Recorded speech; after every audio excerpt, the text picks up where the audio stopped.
we've been living with divorce in our culture for a long time, and yet it still feels stigmatizing. It feels like you failed at something. There's a lot of shame associated with it, and this is something that is shared, I think, across people who sometimes feel lonely. It's not something that is comfortable talking about. It's kind of an admission, that maybe you're not as successful socially as you want to be. The heart of the definition of loneliness, by the way, is that there's a big gap between sort of what you have and what you want. And so you feel like something is really missing from your life. It's a very subjective feeling. You could be married and feel lonely, or you can live on your own and feel like you have very supportive friends, who have your back. But I think it's more important than ever because now we know about the health effects of loneliness, including early death, including dementia and neurocognitive diseases, including heart disease, including metastatic cancer. We know it's more important than ever to support people who are feeling this way, so that we can come up with interventions. And this really should be a health priority. We're getting a lot of listeners whose life partners have died and are wondering if heartbreak and grief are different. Justin, what do you think? Sure. So from a physiological standpoint, they can be quite similar, right? So that when we look at heartbreak, it is a type of grief. It's a particular type for a romantic pair bond, which can be such intense types of relationships. They're often more intense than just friendships. I shouldn't say just friendships, but other types of friendships. Partly because there's often more history, there's some other intimate components. But it raises an important point. I think one of the things that we struggle with socially, and particularly in North America, is that when we have relationship loss, we often don't grieve that process. Now, if one of us were to lose, particularly in dating contexts or in marriages that have divorced, a little bit different in these cases of folks who are writing in who have had the death of a spouse. But we often don't let people really grieve that loss. So how quick are we to say, oh, you ready to start dating again? You want to start to look for someone else and come set up your profile? You don't necessarily say that to someone who's feeling bad, but when you do that, physiologically, that tearing away of a close partner, of that trust, of that connection, of that social safety net that comes with another person, it can often be the same thing. So I think there's also an opportunity for all of us to think about when someone's going through heartbreak. How do we support them going through that grieving process? Well, it's not necessarily jumping to someone new. Sorry. No, we have just a little over a minute left, and I'd love to hear from each of you briefly about what you would say to someone who's coping with heartbreak right now. Naomi?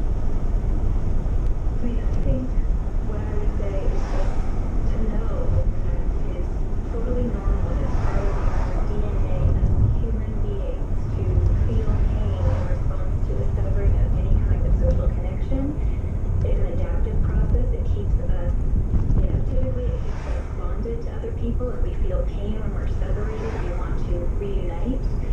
So it's totally normal, and it's something that doesn't last forever. It's something that we as humans are, adapted to deal with. Justin, what about for you very briefly? I often think of an anthropologist asked me within once when the journalist said, why did all of your marriages fail? And she said, excuse me, they were all a success. And I think it's a good reminder that relationships end for any number of reasons, but we can often get a lot out of them and grow from them. And Florence, for you, what would your advice be for us? I agree with both of our other guests. Patience, be kind to yourself, seek a connection with others, and seek beauty. Florence Williams. She's the author of Heartbreak, a personal and scientific journey. Florence, really fascinating read. Also with us today, Justin Garcia. He has a doctorate in evolutionary biology, and he's the executive director of the Kinsey Institute at Indiana University.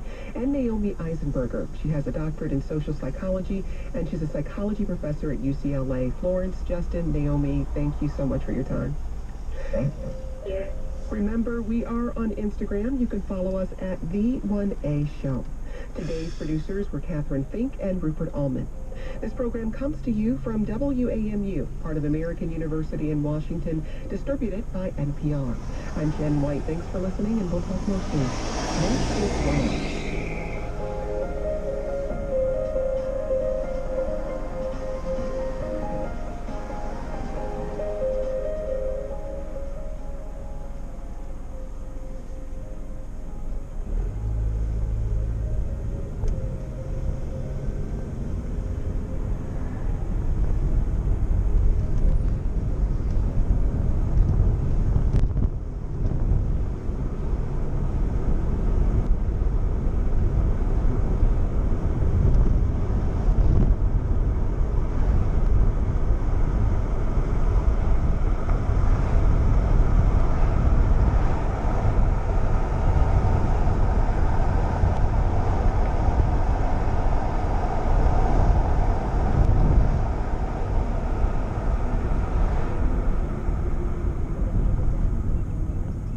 projects, from everyday repairs to dream remodels. Reviews, pricing, and booking are at Angie.com or on the Angie app. And from C3AI. C3AI software enables organizations to use artificial intelligence at enterprise scale, solving previously unsolvable problems. C3AI is enterprise scale.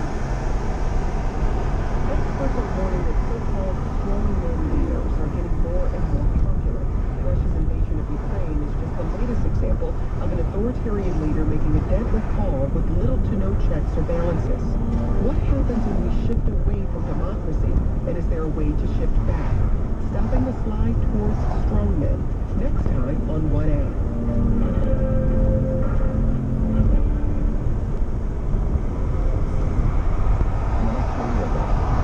Of a piece of plastic we don't think about very often. The cassette changed everything. The cassette tape. Cassette tapes were absolutely central in the Iranian Revolution.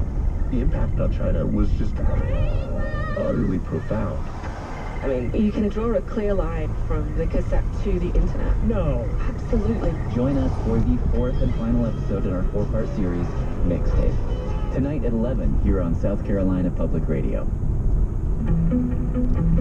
You're listening to South Carolina Public Radio, WRJA-FM Sumter at 88.1, WNSC-FM Rock Hill at 88.9, WLJK-Aiken at 89.1, WSCI-FM Charleston at 89.3 and HD2, WJWJ-FM Beaufort at 89.9, WHMC-FM Conway at 90.1. Funding for Here and Now comes from MathWorks, creators of MATLAB and Simulink software, accelerating the pace of engineering and science. Learn more at mathworks.com. From NPR and WBUR Boston, I'm Scott Tong. I'm Peter O'Dowd. It's Here and Now.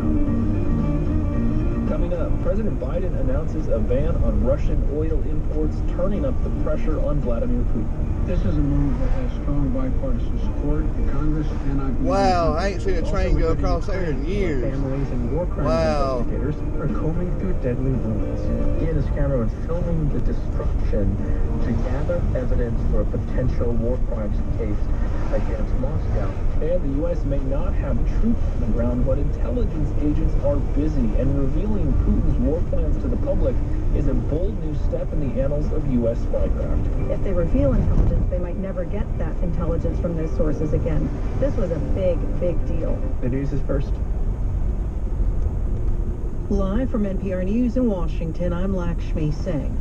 The sweeping sanctions the U.S. is imposing against Russian President Vladimir Putin's government for its ongoing attack on Ukraine is now hitting Russian oil.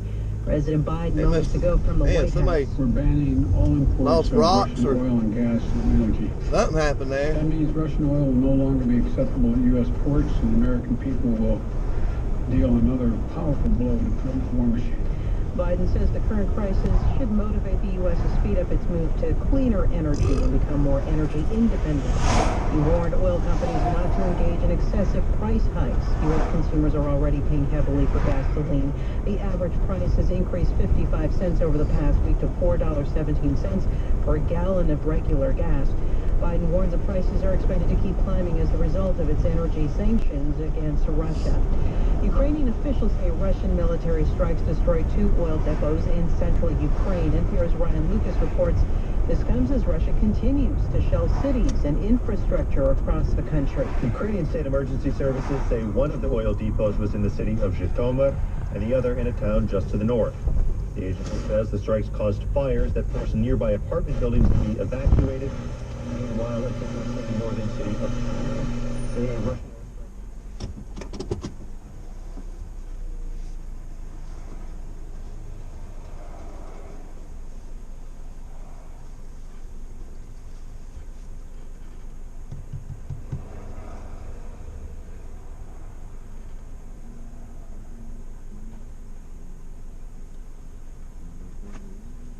Hey, Tracy Hannon, my name's Proxy.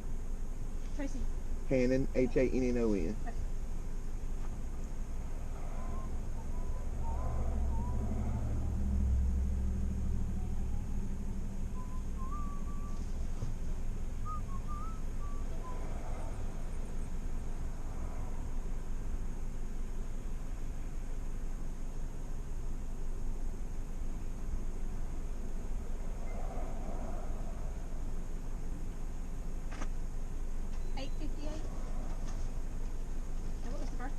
7/26/72.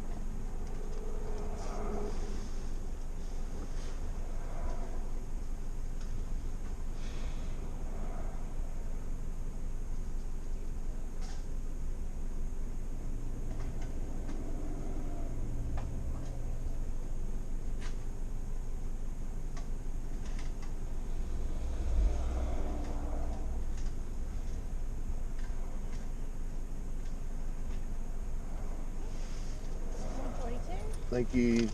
Have a good one.